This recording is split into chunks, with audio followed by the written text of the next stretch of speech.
जय शिवराय मंडळी. तर तुम्ही आमचा फर्स्ट पार्ट बघितलाच असेल. आमच्याकडे हे छोटे स्वामी समर्थ आलेले त्या पार्टमध्ये आम्ही दुसऱ्या दिवशी कुठं गेलो होतो ते मी तुम्हाला सांगणार होते. म्हणून मग हा व्लॉग तुम्ही शेवटपर्यंत बघा, तुम्हाला नक्की समजेल आम्ही कुठे गेलो होतो. मग दुसऱ्या दिवशी मॉर्निंग झाली छान अशी. मग हे क्यूट आमचे स्वामी समर्थ झोपून उठले होते. मग आम्ही असं प्लॅनिंग करत बसलो होतं की बाबा आपण कुठं जायचं, कसा प्लॅन असणार आहे, कोण कोण असणार आहे, कोण कारमध्ये असेल, कोण बाईकवर असेल, हे प्लॅनिंग सुरू होतं. आणि त्यात मग यांचे मज्जा मस्तीचा आम्ही आनंद घेत होतो. मग तिथून उठलो, छान सगळे रेडी झालो आणि त्यापुढे आमच्या आकांक्षा मॅडम छान असं आम्हाला घावन तयार करून देत होता. त्या गरमागरम घावन तयार करत होते आणि आम्ही सगळेजण त्या गरमागरम घावनाचा आस्वाद घेत होतो. इतकं इन्स्टंट त्यांनी तयार केलं होतं, मला तरी खूप आवडलं आणि यांना पण खूप आवडलं. मनतृप्तपणे आम्ही नाश्ता केला आणि सगळे रेडी होऊन बाहेर रवाना व्हायला निघालो. तर आम्ही बाहेर जात असताना सगळ्यांची तयारी सुरू होती. मग आमचा हा स्वामी बघा क्यूट कसा रेडी झाला आहे फिरायला जायचं म्हणून, आणि दिसतो पण छान एकदम क्यूट. आणि मग गाडीमध्ये जे काही साहित्य होतं भराभरी चालली, आम्हाला वन डे पूर्ण स्पेंड करायचा होता बाहेर. सो आम्ही तशा पद्धतीने तयार केली. आणि आमचा हा समर्थ त्याच्या माऊकडंच खूप ॲडजस्ट होतो. आणि मग ते सगळेजण होते 5-7 जण, ते कारमध्ये होते आणि आम्ही दोघं बाईकवर जाणार होतो. मग त्यांना आधी आम्ही कारमध्ये बसून त्यांची सगळी तयारी झाली म्हणून त्यांना पुढे बाय बाय केलं आणि आम्ही त्यांच्याच पाठीपाठी आमची गाडी काढली. आणि मग त्यांना बाय म्हणून आमच्या अहोंनी छान अशी बाईक काढली. मग मी त्यावर बसले आणि आम्ही थेट निघालो बाहेर. ज्या ठिकाणी आम्ही जाणार होतो त्या डेस्टिनेशनला पोचायचं होतं, तिथे आम्ही बाईकवर निघालो. ते सगळे 4 व्हीलरमध्ये आणि आम्ही बाईकवर निसर्गाचा छान असा आनंद घेत निघालो होतो.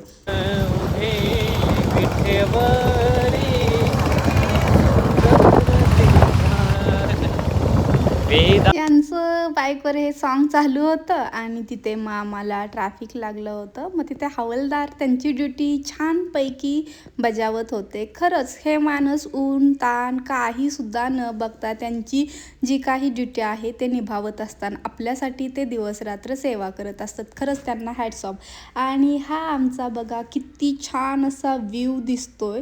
आणि हा व्ह्यू बघत असतानाच मध्ये आधी पाऊस सुरू झाला म्हणून आम्ही दोघांनी जर्किंग घातली, रेनकोट घातली आणि मग पुन्हा आम्ही आमच्या सवारीला सुरुवात केली. आणि आम्ही जी सवारी घेत होतो बाईकवरची त्याचा आनंद खरंच खूप खूप म्हणजे खूप जास्त होता. मला कारमध्ये प्रवास करायचा नव्हता कारण मला बाईकवर प्रवास करायला खूप आवडतो. मी ह्यांना ऑलरेडीच सांगितलं होतं सगळे जरी कारमध्ये असले तरी आपण दोघे बाईकवर जाऊ, कारण मला बाईकवर असा निसर्गाचा आनंद घेत जायला खूप म्हणजे खूप आवडतं. आणि ते बाईक राईड करत होते, पाऊस खूप होता. ॲक्च्युली मीच राईड घेतली होती स्टार्टिंगला जाताना, पण परतनं खूपच पाऊस होता, ट्रॅफिक होतं खूप, म्हणून मग यांनी गाडी घेतली. आणि मग पुढे आम्ही इतक्या छान व्ह्यू असणाऱ्या ठिकाणी पोहोचलो ना, वा म्हणजे त्या दृष्टीला म्हणजे नजरेत मावेत नाही इतकं आपण ते भरभरून बघूच वाटत होतं. इतके छान छोटे छोटे झरे धबधबे आम्हाला पाहायला मिळत होतो. आणि आम्ही मग जिथं जाणार होतो ते जगताप वॉटरफॉल ॲग्रो टुरिझम या ठिकाणी पोहोचलो. आणि मग तिथे पोहोचल्यानंतर गाडी वगैरे पार्क केली आणि मग तिथं खूप मोठा पाऊस सुरू झाला. तू भिजला तरी चालेल, त्याला नको भिजू. ऐक ना,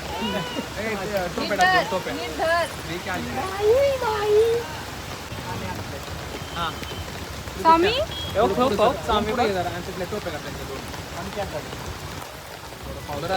या स्वामी समर्थला इतकी मजा येत होती पाऊस बघायला ना खरंच. आणि त्यानंतर ना मग आम्ही तिथे तिकीट्स वगैरे काढली आणि आमच्या हातामध्ये ते बँड बांधायला दिलं आणि तिथं छान असं एंट्री केलेलं. इतकं छान व्ह्यू होता, सगळे एन्जॉय करत होते. मग आम्हाला पण इच्छा झाली चला बाबा आपण पण चा आनंद घेतला पाहिजे, म्हणून आम्ही पण दोघेजण थेट त्या ठिकाणी पोहोचलो.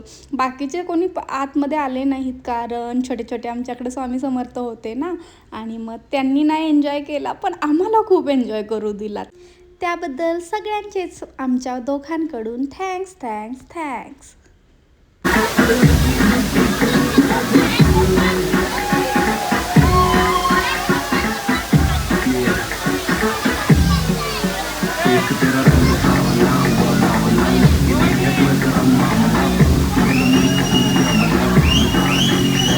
जाणू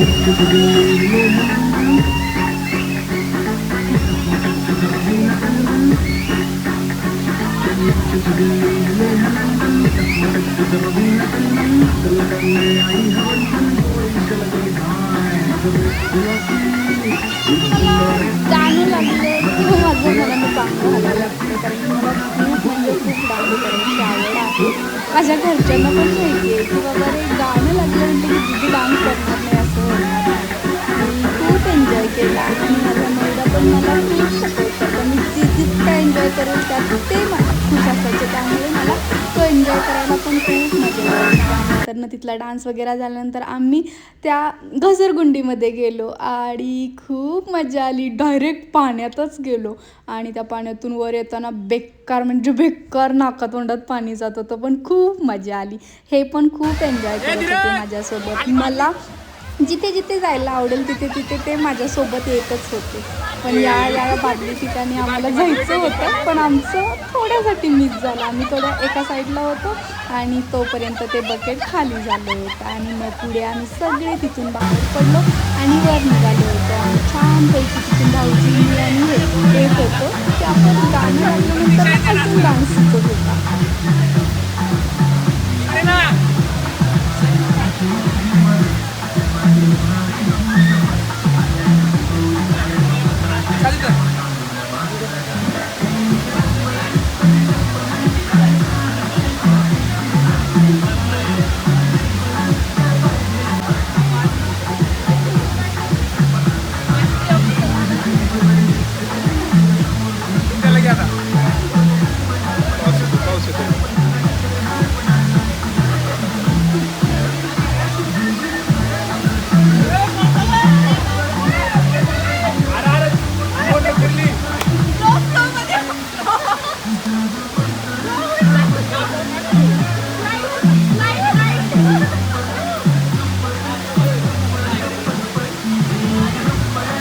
आमचा दोघांचा छान असा डान्स झाल्यानंतर ना तिथून आम्ही दुसऱ्या धबधब्यावर एकदम वरच्या फ्लोअरला जायचं होतं. तिथं निघालो आणि तिथं जात असताना पण आम्ही क्यूट बेबींबरोबर डान्स करत करत चालत होतो. खरंच यार अशी मित्रमैत्रिणींसोबत अशी एक छोटीशी का ट्रिप होईना महिन्यातून एखादी किंवा 2-3 महिन्यातून एखादी असावी. आपल्याला खूप असं मुक्तपणाने असं भारी बाहेरच्या नेचरसोबत कनेक्ट होता येतं आणि तिथल्या निसर्गाशी एक कनेक्शन छान बनून जातं. तिथला व्ह्यू बघितल्यानंतर आपल्यात जे काही टेन्शन असेल काही असेल ते निघून जातं आणि आपण मनसोक्तपणे जगायला शिकतो. तो एक दिवस का होईना प्रत्येकानं मनसोक्तपणे जगण्यासाठी का होईना बाहेर खरंच गेलं पाहिजे.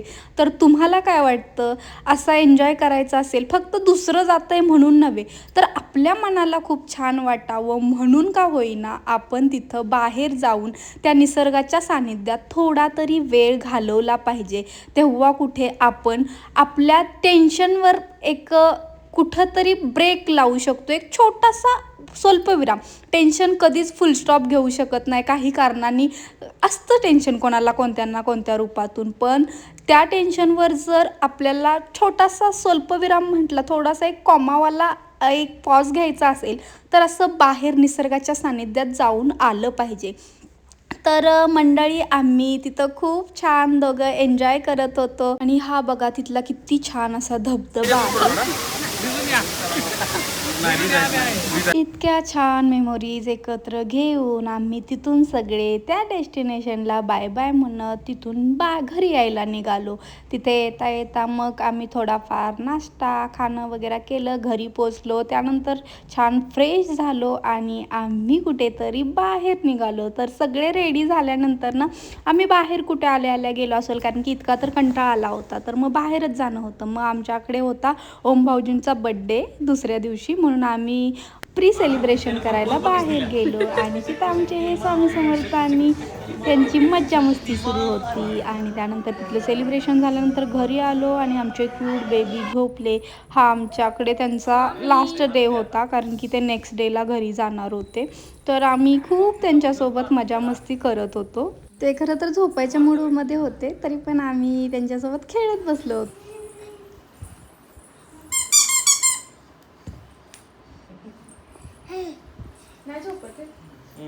हे स्वामी दे मला.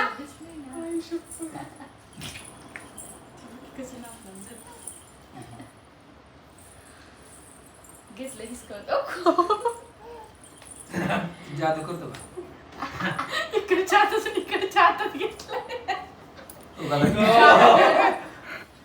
इकडे बघ की तोंड कर की इकडे काय होतं येतं काय नाही ते चॅप्टर आहे स्वामी त्याला मांडायचं पण नाही आणि द्यायचं पण नाही.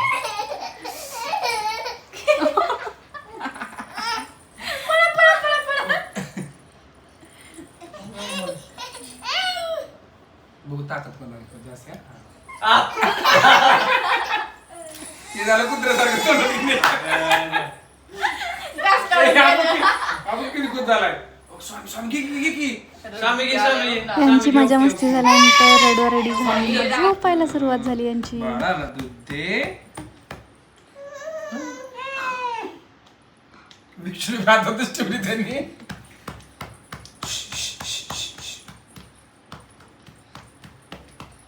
हे आपलं बरं आहे.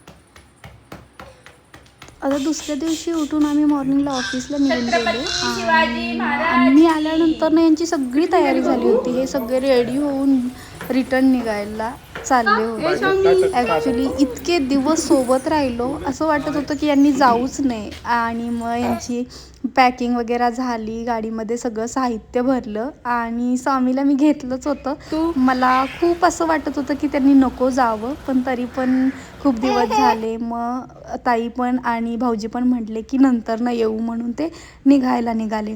आणि मग त्यांना मी असं छान बाय म्हणत ते तिथून निघाले. आणि माझ्या डोळ्यात अक्षरशः पाणी उभं राहिलं की बाबा रे, निरोप देणं खरंच कुठल्याच गोष्टीचा निरोप देणं खूप अवघड जातं मला, आणि प्रत्येकालाच जात असेल. तर या छान स्माईल मी मनात ठेवून ते नेक्स्ट टाइम कधी येतील याचीच वाट बघत राहील. तर तुम्हाला कसा वाटला गायज आमचा हा पूर्ण वीक, ते आम्हाला कमेंटमध्ये नक्की सांगा. आणि आमच्या चॅनलला सबस्क्राईब करायला विसरू नका.